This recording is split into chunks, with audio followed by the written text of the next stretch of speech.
Welcome, everyone. I am sitting here on my deck in my garden in Saint Lazare, Quebec, which is just outside Montreal.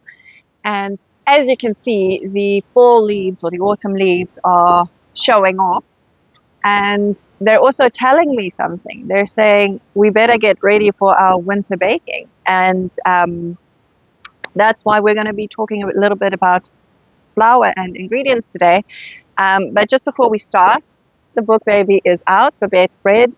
Many of you already have it, and we've had quite a few reviews coming through as well. Thank you so much. And if you do have it, and if you've been baking from it, please do leave some reviews or comments, either on the site or the places that you purchased the book from, or on the YouTube channel as well, or on my social media pages. I would so appreciate it. Thank you. And we are going to be doing a book baking series on the book. Basically, it's going to be Bake the Book with me, and I'm going to be looking and baking through every single recipe that is featured in the book. So if you are keen to bake along with me, do grab a copy and let's start baking. So in terms of ingredients, our most important ingredient when it comes to bread baking is obviously the flour. It forms the bulk of the dough and the bread. And if you are looking to bake a loaf of bread that is not in fact a pancake or a flatbread, you do need to focus on the protein content or the strength of the flour. What does that mean? I have two examples here for you. This guy, for instance, has 9 grams of protein per 60 grams of flour, which means that we are dealing with a 15% protein content. The guy on that side, however, is slightly lower in terms of protein content. It is 4 grams per 30 grams of flour, and that means we're dealing with about just over 13% of protein in the flour. It does not quite end there, however, because both of these flours are whole grain flours, which means that they both still have quite a substantial amount of bran in the flour, and that is definitely going to affect the gluten structure and the gluten formation in the dough.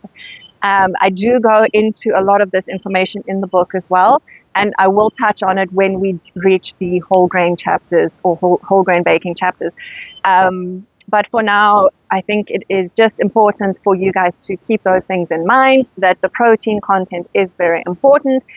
If you have a bag of flour, for instance, at home, and you're not sure how much protein you're dealing with, and it doesn't say all-purpose flour or bread flour on the packaging, there is another way for you to determine whether you can, in fact, bake a loaf of bread with it. And you would just be taking a little bit of flour, put it in your hand, add some water to it, and start mixing the two ingredients together. And watch what happens to this mixture. If it starts to form very rudimentary gluten strands, you know that it is able to bake a decent loaf of bread that will give you a good structure and final look. However, if it just turns into a mush or a very disgusting, gross little mess, you know that it is not suitable for bread baking, and you might set it aside for when you bake a cake in the future. I will also, at the end of the video, add a little tutorial for those of you who are not 100% familiar or comfortable with calculating the protein content.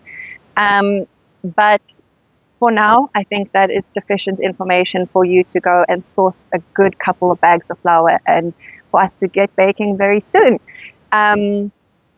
Please do follow along. Grab a copy of the book if you're interested, and leave us some comments or questions in the comment section. Thanks so much for following along.